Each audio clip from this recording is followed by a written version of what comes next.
Family, can I be real with you? Healing isn't pretty.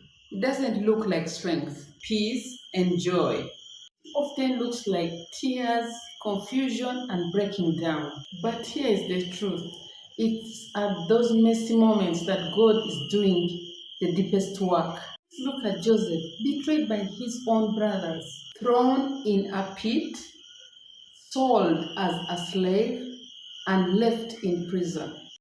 If you saw Joseph in those years, you would think he's broken beyond repair. But God wasn't punishing him, He was positioning him. Every pit and prison that looked like his end was shaping him to be a leader of Egypt and his family. And it's the same with us. Healing often strikes us down to who we really are.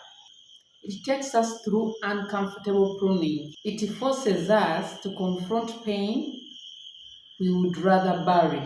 If you are in a messy season, don't rush it, don't despise it. It isn't pretty, but it's powerful. God is building something in you that will outlast the pain.